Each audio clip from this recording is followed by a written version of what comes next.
Nah, sekarang muncul masalah baru, Starlink. Ya, Starlink itu sudah pasti. Jadi orang nggak perlu lagi langganan sama Telkomsel, kita nggak perlu SIM card. Beli handphone kita bisa langsung gunakan Starlink atau Huawei. Jadi Telkomsel ini nggak laku lagi. Pak Nugi ini nanti bangkrut ini sebentar lagi. Elon Musk ini untung banyak masuk Indonesia dengan Starlink ini. Ya, kenapa? Kita kan berharap dia investasi mobil listrik ke Indonesia, atau kalau nggak bisa mobil listrik dia bikin investasi pabrik baterai listrik. Tapi kan baru janji ya, basi angin sorga lah.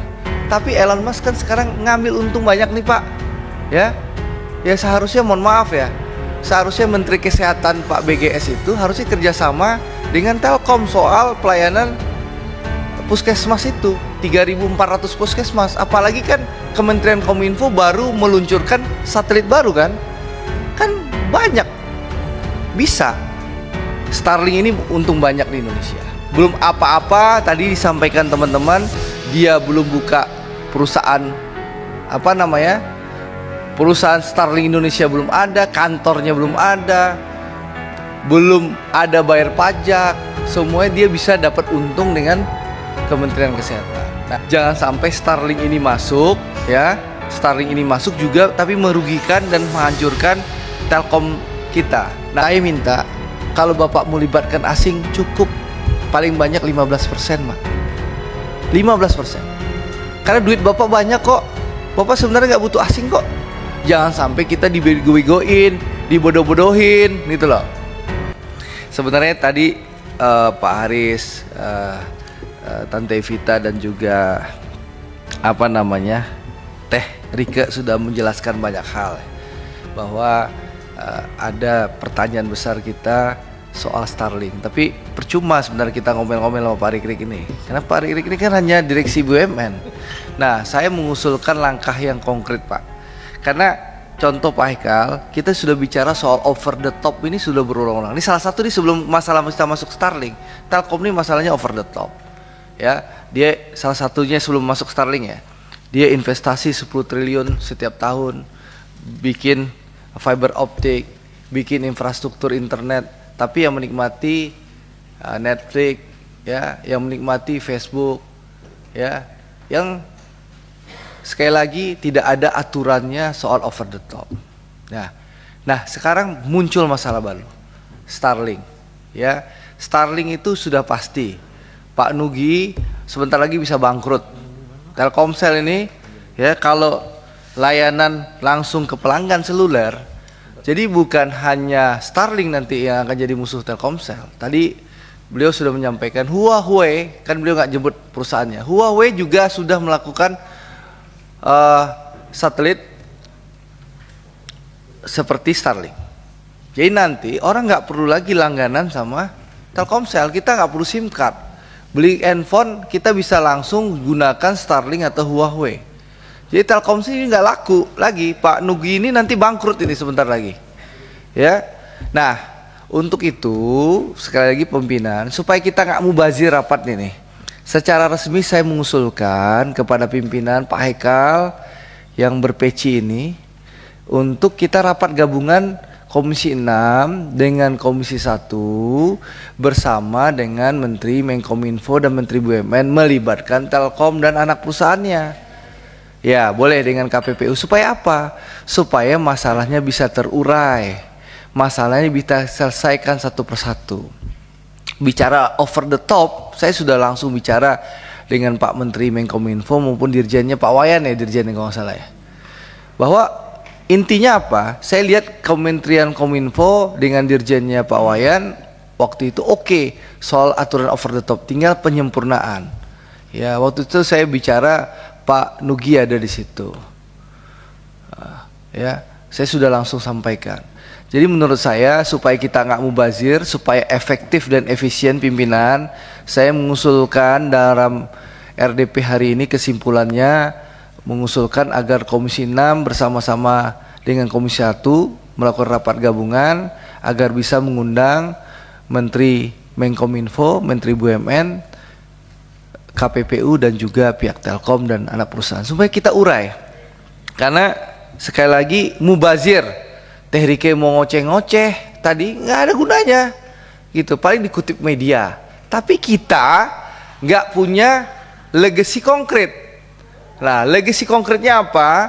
Kita rapat gabungan sehingga ini bisa kita urai bersama-sama. Jangan sampai nanti, saya lagi ya, Elon Musk ini untung banyak masuk Indonesia dengan Starlink ini, ya.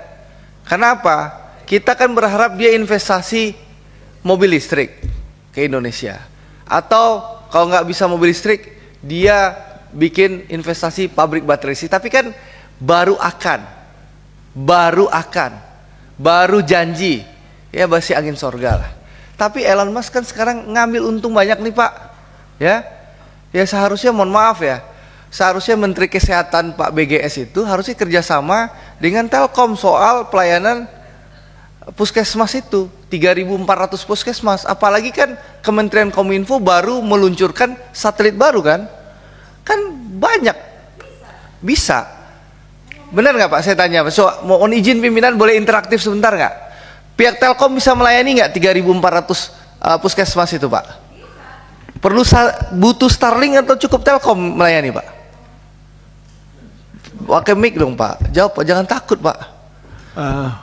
Kami ini bisa. Pak, anggota DPR ini pejabat negara, dipilih bersama-sama dengan presiden. Ya, susah loh pemilihannya. Tadi ini bangkrut ini, habis jatuh miskin. Menteri-menteri itu dipilih presiden, anggota DPR ini dipilih rakyat Pak. Jadi Bapak nggak usah khawatir, sampaikan kepada kami. Secara teknis kita bisa melayani itu, baik melalui seluler maupun beberapa mungkin harus. Jadi nggak butuh Starlink kan? Sebenarnya kan? Nah, oke. Itu yang penting saya jawab, Bapak jawab. Jadi itu pimpinan, supaya sekali lagi kan Starlink ini untung banyak di Indonesia. Belum apa-apa, tadi disampaikan teman-teman, dia belum buka perusahaan perusahaan Starlink Indonesia belum ada, kantornya belum ada bayar pajak, semuanya dia bisa dapat untung dengan Kementerian Kesehatan. Nah, maksud saya tidak ingin menyalahkan pemerintah juga Pak, ya, karena saya paham mungkin ini strategi pemerintah agar Elon Musk bisa investasi betulan di Indonesia. Nah, untuk itu kita urai masalahnya supaya apa? Jangan sampai Starlink ini masuk, ya, Starlink ini masuk juga tapi merugikan dan menghancurkan Telkom kita. Nah, sekaligus kita bereskan over the top kita Pak Haikal. Jadi saya usulkan secara resmi kita rapat gabungan saja. Agendanya pertama soal aturan over the top, ya, karena sudah 2,5 tahun saya ngoceh-ngoceh soal over the top, ya, tapi nggak ada langkah konkretnya, ya. Ya saya ngoceh-ngoceh 2,5 tahun Teh. Makanya saya sadar bahwa nggak bisa hanya sebatas ngoceh-ngoceh. Saya usulkan kita rapat gabungan. Pertama untuk membahas over the top, yang kedua soal membahas Starlink ini. Jangan sampai tadi ketakutan kita negara dirugikan, Telkom akhirnya bangkrut, lalu juga keamanan data kita tidak bisa terjaga. Jadi saya nggak ingin pidato banyak-banyak, jadi itu saja. Lalu terakhir, sebentar Pak, nggak terakhir nih begitu. Bapak punya bisnis baru, sekarang namanya data center. Nah, saya hanya titip pesan Pak, ya, saya nggak ingin kita sahamnya kecil lagi seperti Telkomsel nih, tempat Pak Nugi ini. Kita diatur-atur sama Singapura. Saya bukan anti asing Pak, saya pro investasi. Kita butuh investasi, tapi mohon maaf dengan segala hormat Pak, ya, saya ingin jangan mengulangi kejadian Telkomsel, ya. Telkomsel ini mungkin bisa dibilang bisnis masa lalu Telkom, ya, tapi bisnis masa depan Bapak itu data center Pak.